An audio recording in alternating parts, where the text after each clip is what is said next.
दोस्तों, क्या आपको भी ऑस्टियोआर्थराइटिस है?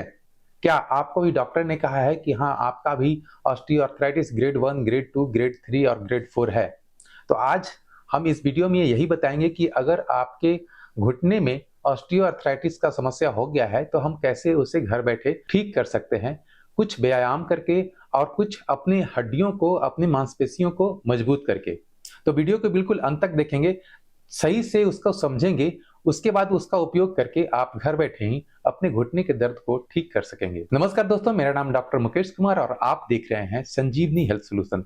आज की इस टॉपिक में हम यही कवर करेंगे कि कैसे हम अपने हड्डियों को मजबूत बनाएं, कैसे अपनी मांसपेशियों को मजबूत बनाएं और कैसे अगर हमें ऑस्टियोआर्थराइटिस का ग्रेड 1, ग्रेड 2, ग्रेड 3 और ग्रेड 4 अगर हो गया है, तो हम कैसे उसको रिकवर कर सकते हैं। दोस्तों, ग्रेड 1 और ग्रेड 2 को तो बहुत ज़्यादा करने की ज़रूरत नहीं है, सिर्फ वो अगर व्यायाम करते हैं यानी कि एक्सरसाइज करते हैं, तो वह आराम से घर बैठे ही एक्सरसाइज करके वो ठीक कर सकते हैं अपने घुटने के दर्द को।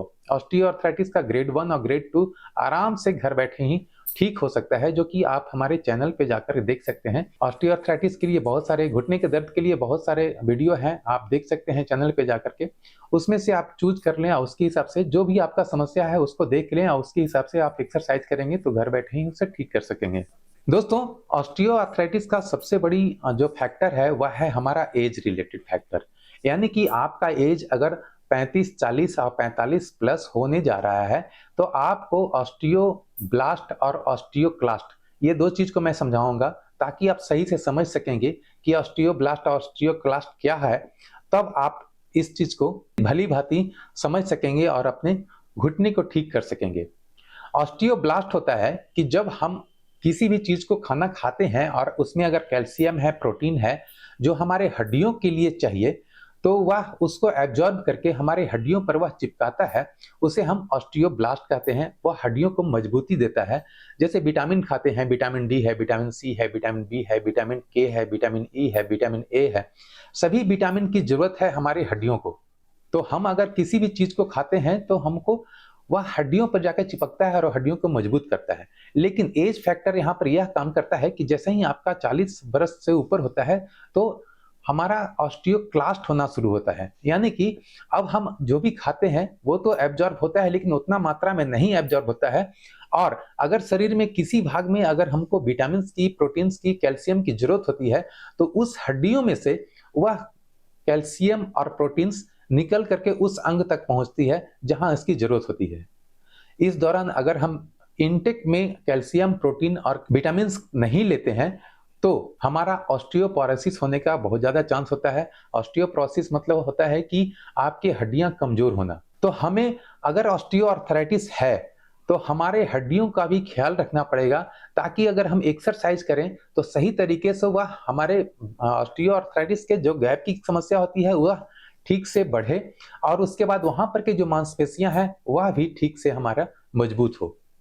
दोस्तों, मांसपेशियों को और हड्डियों को मजबूत करने के लिए 2-3 चीज़, 4 चीज़ हमको खाना पड़ेगा और डेली बेसिस पे खाना पड़ेगा, तभी यह संभव है कि वह मजबूत हो सकेगा। दोस्तों, हमारे हड्डियों को मजबूत करने के लिए और मांसपेशियों को मजबूत करने के लिए 3 चीज़ें की आवश्यकता होती है। पहला होता है प्रोटीन, दूसरा होता है मिनरल्स और तीसरा होता है विटामिन्स। यह तीनों का रोल बहुत ही ज़्यादा होता है हमारे हड्डियों को मजबूत करने के लिए। तो हम अगर ऑस्टियोआर्थराइटिस के पेशेंट हैं या ऑस्टियोआर्थराइटिस है हम में, तो हम हड्डियों को पहले मजबूत करेंगे, उसके बाद एक्सरसाइज करेंगे, तब हमारा वह ठीक हो सकेगा। दोस्तों, शाकाहारी में अगर हम प्रोटीन की बात करें तो बहुत सारे चीज़ें नहीं मिल पाती है। सिर्फ डेयरी प्रोडक्ट यानी कि आपको पनीर से, दूध से, उसमें ही ज़्यादा प्रोटीन मिलती है और उसमें ज़्यादा कैल्शियम भी मिलता है। कुछ विटामिन्स भी थोड़ा बहुत मात्रा में मिलता है। तो हमारे शरीर में जो हम लेते हैं डेली बेसिस पे शाकाहारी के रूप में, तो हमें प्रोटीन के रूप में अच्छा खासा मात्रा में दूध और दूध से बने प्रोडक्ट से मिल पाता है। लेकिन दोस्तों, उस प्रोटीन को अगर हम लेते हैं तो उसे डाइजेस्ट करने में थोड़ा-सा प्रॉब्लम होता है और किसी-किसी को वजन बढ़ने का भी समस्या होने लगता है। तो अगर हम ऑस्टियोआर्थराइटिस के लिए कुछ काम कर रहे हैं और हमारा वजन भी बढ़ने लगे, तो थोड़ा-सा प्रॉब्लम होने लगता है। तो आप उसके जगह पे आप सोया प्रोटीन या सोयाबीन का, आप जानते होंगे कि सोयाबीन का भी पनीर होता है।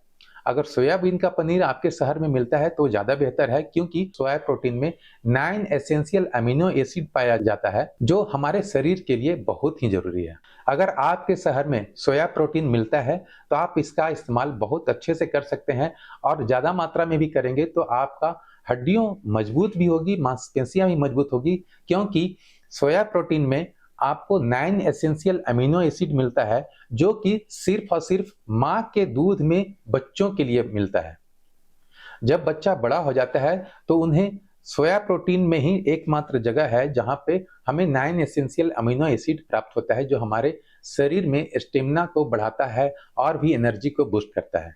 तो हम प्रोटीन के रूप में अगर सोया प्रोटीन ले लेते हैं तो हमारे उसमें कैल्शियम भी मिल जाता है और प्रोटीन भी मिल जाता है, तो हमारे हड्डियों को मजबूत होने में बहुत ही मदद करता है। दोस्तों, प्रोटीन के रूप में हो गया। अब दूसरा जो चीज है वह है मिनरल्स। मिनरल्स के रूप में हमें कैल्शियम चाहिए, मैग्नीशियम चाहिए, फास्फोरस चाहिए, पोटेशियम चाहिए, साथ में कॉपर चाहिए। दोस्तों, हमारा सोया प्रोटीन में आपको कैल्शियम भी मिल जाता है, मैग्नीशियम भी मिल जाता है, कुछ कुछ और भी मिनरल्स है जो कि मिल जाता है। तो मैं तो रिकमेंड करूंगा कि आप सोया प्रोटीन के रूप में अगर आपको सोया पनीर मिलता है, तो जिसे हम लोग टोफू भी कहते हैं, तो आप उसका उपयोग करके आप अपने हड्डियों को मजबूत बना सकते हैं। वैसे व्यक्ति जो शाकाहारी भी हैं और मांसाहारी भी हैं, तो उनके लिए सबसे अच्छा प्रोडक्ट जो है वह है सी फूड्स। सी फूड्स में या फिर मीट और मछली और अंडा, ये तीनों चीज में अच्छा खासा मात्रा में प्रोटीन पाया जाता है और कैल्शियम भी पाया जाता है। तो अगर आप मांसाहारी हैं और आप चिकन या फिर फिश या फिर एग खाते हैं, तो आपको प्रोटीन के रूप में यह बहुत अच्छा सोर्स है कि आप अपने हड्डियों को मजबूत कर सकते हैं अगर सप्ताह में 1 या 2 दिन भी ये चीजें खा लेते हैं। तो अगर नेचुरोपैथ में बात करें तो हमारे पास और भी चीजें हैं, जैसे कि उजला तिल। उजला तिल में भी बहुत अच्छा खासा मात्रा में प्रोटीन भी पाया जाता है और कैल्शियम भी पाया जाता है। उसमें फास्फोरस भी पाया जाता है, उसमें कॉपर और पोटेशियम भी पाया जाता है। तो आप उजला तिल को भी इस्तेमाल कर सकते हैं अपने खाने में, ताकि हमारा हड्डियां मजबूत हो और घुटने के पास में जो मांसपेशियां होती हैं वह भी मजबूत हो। तिल को उपयोग करने के लिए उसको थोड़ा सा रोस्ट कर लेंगे, रोस्ट करके उतार लेंगे और उसे थोड़ा सा ग्राइंड करके टाइट कंटेनर में रख करके हम डेली बेसिस पर 1 से 2 चम्मच अगर खा लेते हैं तो हमारे हड्डियों को मजबूती मिलेगी, क्योंकि उसमें कैल्शियम भी है और विटामिन भी है और बहुत सारे मिनरल्स हैं जो हमारे हड्डियों को चाहिए। तो हमारा जो एज हो गया है 40 और 45 प्लस, अब स्टेज जो आ गया है ऑस्टियोक्लास्ट का, तो उस कंडीशन में हमें डेली बेसिस पर कैल्शियम और प्रोटीन अगर ले लेते हैं तो हमें वह बहुत हद तक हम उसे रोक सकेंगे। दोस्तों, उम्मीद है कि वीडियो अच्छा लगा होगा, और अच्छा लगा है तो वीडियो को लाइक करें, शेयर करें दोस्तों के साथ जिन्हें आप जानते हैं कि हाँ उन्हें भी यह ऑस्टियोआर्थराइटिस का प्रॉब्लम है। चैनल पर अगर आप नए हैं तो चैनल को सब्सक्राइब कर लें, बेल आइकन को दबाकर ऑल नोटिफिकेशन ऑन कर लें, ताकि भविष्य में आने वाला हर वीडियो आप तक सबसे पहले पहुंच सके। मिलते हैं अगले वीडियो में किसी और अच्छे टॉपिक पे, तब तक के लिए जय हिंद, जय भारत।